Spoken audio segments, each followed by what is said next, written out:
Hello नमस्कार दोस्तों। आपका हमारे यूट्यूब चैनल परीक्षा संगम में हार्दिक स्वागत है। आशा करते होंगे आप लोग अच्छे होंगे। आज हम पढ़ेंगे वायुमंडल, एटमॉस्फेयर के बारे में। इससे संबंधित क्वेश्चन भी एग्जाम में बहुत ज़्यादा पूछे जाते हैं और हम आज इसके बारे में पूरी डिटेल से पढ़ेंगे कहाँ कहाँ से क्वेश्चन बन सकते हैं, जो आपकी परीक्षा के लिए बहुत ही ज़्यादा हेल्पफुल रहेंगे। तो आइए हम देखते हैं, टाइम को ज़्यादा वेस्ट ना करते हुए। आज का हमारा टॉपिक है वायुमंडल यानी कि एटमॉस्फेयर। वायुमंडल क्या होता है? जो हमारे चारों ओर का वह क्षेत्र जहाँ पर वायु का भंडार हो उसे हम वायुमंडल कहते हैं। हमारे जो वायुमंडल है इसमें क्या क्या पाया जाता है? वायुमंडल में हमारे गैस, जलवाष्प और धूल के कण, इन सभी का मिश्रण है। जो हमारा वायुमंडल है ना, वह गैस, जलवाष्प और धूल के कणों का बहुत ही ज़्यादा मिश्रण है, इसलिए हम इसको वायुमंडल कहते हैं। वायुमंडल का संगठन यानी कि वायुमंडल किस किस चीज़ से बना है, यानी कि इसमें कौन कौन से तत्व हैं, कौन कौन सी गैसें हैं। इसमें सबसे ज़्यादा नाइट्रोजन गैस है जो 78% है। हमारे वायुमंडल में जो ऑक्सीजन है वह 21% यानी कि 21%। और जो आर्गन है वह 0.93% है। और जो कार्बन डाइऑक्साइड है CO2, ये हमारी 0.3% है। इतना आप लोगों की समझ में आ गया? एक बार और देख लीजिए। हमारे चारों ओर का वह वृहद गैसों का भंडार, जिसमें गैसें, जलवाष्प, धूल कण पाए जाते हैं, उसे हम वायुमंडल कहते हैं। हमारे जो वायुमंडल का संगठन है उसमें नाइट्रोजन 78%, ऑक्सीजन 21% और आर्गन गैस 0.93% और जो CO2 कार्बन डाइऑक्साइड गैस है जो है 0.03%। आपके ध्यान रखना है क्योंकि पेपर में यह भी पूछ लिया जाता है कि हमारे वायुमंडल में नाइट्रोजन कितने परसेंट है। काफ़ी एग्जाम में काफ़ी बार ये पूछा गया है कि हमारे जो वायुमंडल में CO2 गैस, जो CO2 गैस है, कार्बन डाइऑक्साइड गैस है, वो इसकी मात्रा कितनी है? तो उसमें मात्रा कितनी है इसकी? 0.03%। तो आइए जानते हैं, जो हमारा वायुमंडल तापमान एवं अन्य घटकों को आधार मानकर हमने इसको 5 भागों में बांटा है। इसको हमने तापमान और अन्य घटकों के आधार पर हम इसको, जो हमने इसके आधार माने हुए 5 है। पहला तो हो गया अक्षोमंडल यानी कि ट्रोपोस्फेयर, दूसरा हो गया समतापमंडल यानी कि स्ट्रेटोस्फेयर, तीसरा हो गया मध्यमंडल यानी कि मेसोस्फेयर, और चौथा हो गया आयनमंडल यानी कि आयनोस्फेयर, और पांचवा हो गया वायुमंडल एक्सोस्फेयर। तो हम इन पांचों के बारे में डिटेल से पढ़ेंगे कि क्या है, कैसे कैसे है, कौन से मंडल में कौन कौन सी गैसें पाई जाती है, क्या क्या तत्व पाए जाते हैं, उसका क्या महत्व है कौन से मंडल का।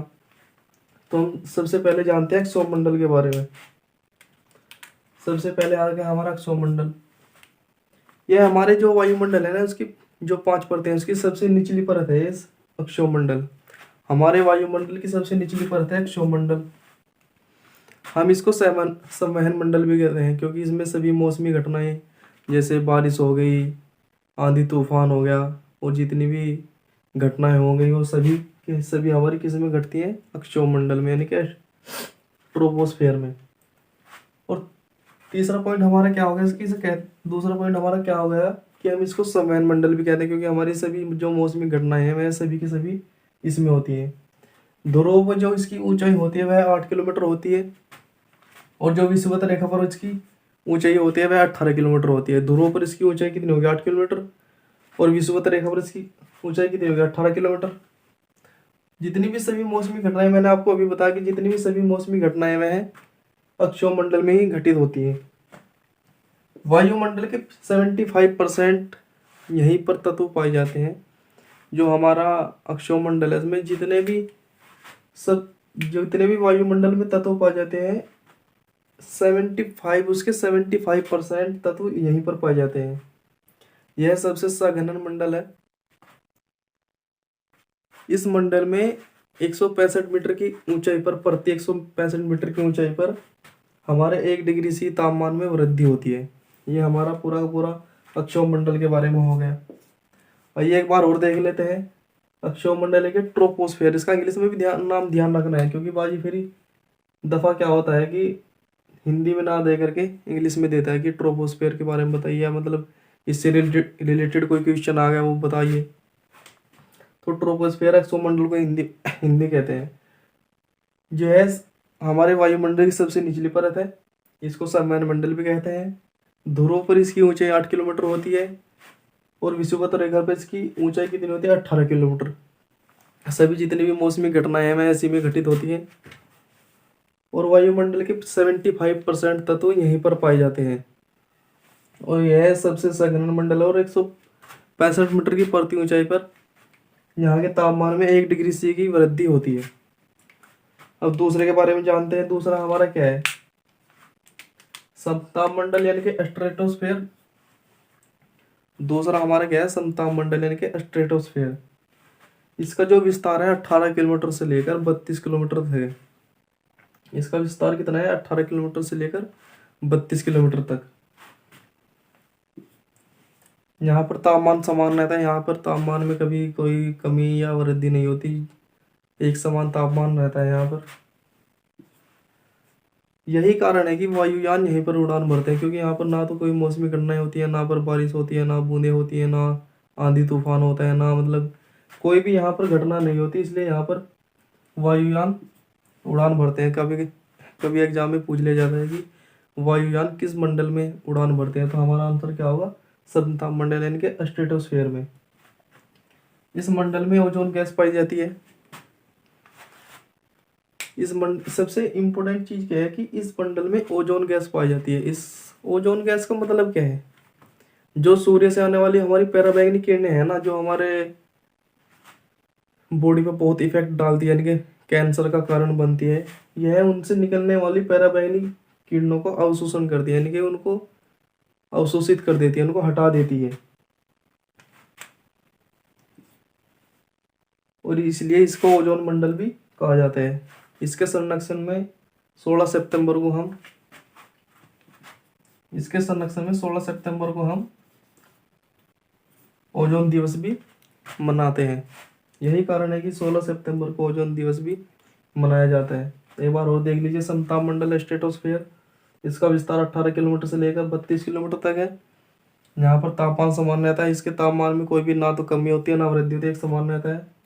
यही कारण है कि यहाँ पर वायुयान उड़ान भरते हैं। ओजोन गैस हमारी इसी मंडल में मिलती है, जो कि सूर्य से निकलने वाली पराबैंगनी किरणों को अवशोषित करती है। इसलिए इस मंडल को ओजोन मंडल भी कहा जाता है। इसके बारे में पूरी डिटेल है। इसलिए 16 सितंबर को ओजोन दिवस भी मनाया जाता है। इसके बाद आ गया मध्य मंडल यानी कि मेसोस्फेयर। इसका विस्तार 32 किलोमीटर से लेकर 60 किलोमीटर तक है। यहाँ पर तापमान में एकाएक गिरावट आती है, यानी कि जो टेम्परेचर है बहुत ही ज़्यादा डाउन हो जाता है, यानी कि -100 डिग्री सी तक पहुँच जाता है। इसके तापमान में एकाएक गिरावट आती है, यानी कि यह 100 डिग्री -100 डिग्री सेंटीग्रेड तक भी पहुँच जाता है। इसलिए इसको ठंडा मंडल भी कहा जाता है। इसके बारे में ये पॉइंट इम्पोर्टेंट थे। इसके बाद आ जाता है आयन मंडल। इसको आयनोस्फेयर भी कहते हैं। इसका विस्तार 60 किलोमीटर से लेकर 640 किलोमीटर तक है। यहाँ पर इसी मंडल में विद्युत आवेशित कणों की अधिकता होती है, यानी कि जो विद्युत आवेशित कण होते हैं वह इसी मंडल में पाए जाते हैं, जिन्हें आयन कहते हैं। जिनके कारण हमारी पृथ्वी पर जितने भी दूरदर्शन हो गया, टेलीविजन पे जो रेडियो प्रसारण हो गया, वो सब इन्हीं के कारण संभव है। क्योंकि जो विद्युत आवेशित कण हमारे इस मंडल में पाए जाते हैं, जो यहाँ से आवेशित कण जाते हैं, हम वापस वहाँ से टकरा कर वापस आ जाते हैं। इसलिए यही कारण है कि हमारे यहाँ पर रेडियो प्रसारण, दूरदर्शन और टेलीविज़न में इन्हीं के कारण संभव है। इसकी ऊंचाई के साथ साथ यहाँ पर तापमान में वृद्धि होती है। एक बार और देख लीजिए आयनमंडल आयनोस्फेयर। इसका विस्तार 60 किलोमीटर से लेकर 640 किलोमीटर तक है। यहाँ पर विद्युत आवेशित कणों की अधिकता होती है, जिन्हें आयन कहते हैं। और यहाँ पर ऊंचाई के साथ साथ तापमान में वृद्धि होती है। इसके बाद आ जाता है बाह्यमंडल यानी कि एक्सोस्फेयर।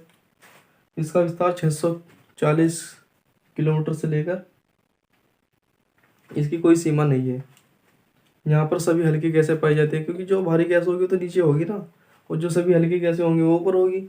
इसलिए यहाँ पर हल्की गैसें की अधिकता होती है, जैसे हाइड्रोजन हो गया, हीलियम हो गया। ये सभी की सभी गैसें कौन से मंडल में पाई जाती है? बाह्य मंडल में।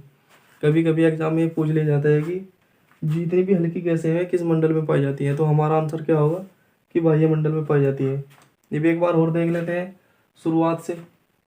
वायुमंडल क्या है कि वायुमंडल हमारे एक गैसों का मिश्रण है, जिसमें गैसें हैं, जल वाष्प है, धूल के कण है। हमारा वायुमंडल जो है इन्हीं से मिलकर बना है। और जो वायुमंडल का संगठन है, इसमें नाइट्रोजन 78%, ऑक्सीजन 21%, आर्गन 0.93%, और जो कार्बन डाइऑक्साइड हमारे 0.03% यहाँ पर होती है। वायुमंडल जो हमारा है तापमान एवं अन्य घटकों के आधार पर हमने इसको 5 भागों में बांटा है। आइए जान लेते हैं। सबसे पहले क्या होगा हमारा अक्षोमंडल, इसको कहते हैं ट्रोपोस्फेयर। इसके बाद हो गया समताप मंडल, इसको कहते हैं स्ट्रेटोस्फेयर। इसके बाद हमारा कौन सा हो गया मध्यमंडल, इसको मेसोस्फेयर कहते हैं। इसके बाद हमारा क्या होगा आयन मंडल, इसको आयनोस्फेयर कहते हैं। इसके बाद हमारा क्या हो गया बाह्य मंडल, जिसको हम एक्सोस्फेयर कहते हैं। एक्सोमंडल में हमारा क्या है, यहाँ पर ध्रुव पर इसकी ऊंचाई कितनी होती है 8 किलोमीटर, और विषुवत रेखा पर इसकी ऊंचाई कितनी होती है 18 किलोमीटर।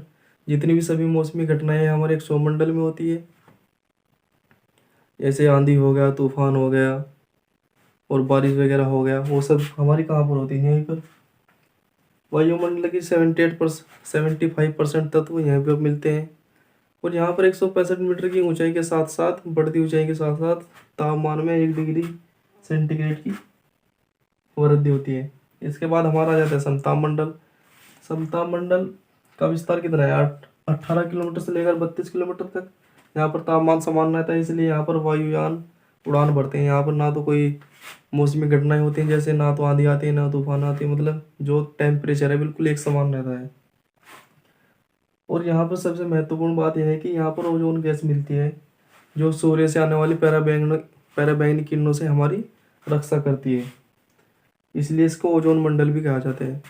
ओजोन मंडल के संरक्षण के लिए 16 सितंबर को ओजोन दिवस भी मनाया जाता है। इसके बाद क्या आ गया हमारा मध्यमंडल मेसोस्फीयर। इसका विस्तार कितना है 32 किलोमीटर से लेकर 60 किलोमीटर तक। यहाँ पर तापमान एकाएक गिरावट आती है, यानी कि अर्थात जो उसका टेम्परेचर है वह -100 डिग्री तक पहुँच जाता है, इसलिए इसको ठंडा मंडल भी कहा जाता है। इसके बाद आ गया हमारा आयन मंडल यानी कि आयनोस्फीयर। इसका विस्तार 60 किलोमीटर से लेकर 640 किलोमीटर तक है। यहाँ पर विद्युत आवेशित कणों की अधिकता होती है, जिन्हें आयन कहते हैं। यहाँ पर ऊंचाई के साथ साथ तापमान में वृद्धि भी होती है। इसके बाद हमारा क्या आ गया बाह्य मंडल एक्सोस्फीयर। इसका विस्तार 640 किलोमीटर से लेकर, इसकी कोई सीमा नहीं है। यहाँ पर हल्की गैसों की अधिकता होती है, जैसे हाइड्रोजन और हीलियम। मुझे विश्वास है कि आपको जो मैंने आज पढ़ाया वायुमंडल यानी कि एटमॉस्फेयर आपको बहुत अच्छे से समझ में भी आया होगा, और आप इससे रिलेटेड जितने भी क्वेश्चन आप इससे आसानी से बना सकते हैं। आई होप अगर आपको वीडियो पसंद आया हो तो लाइक करें, शेयर करें और सब्सक्राइब करें। धन्यवाद।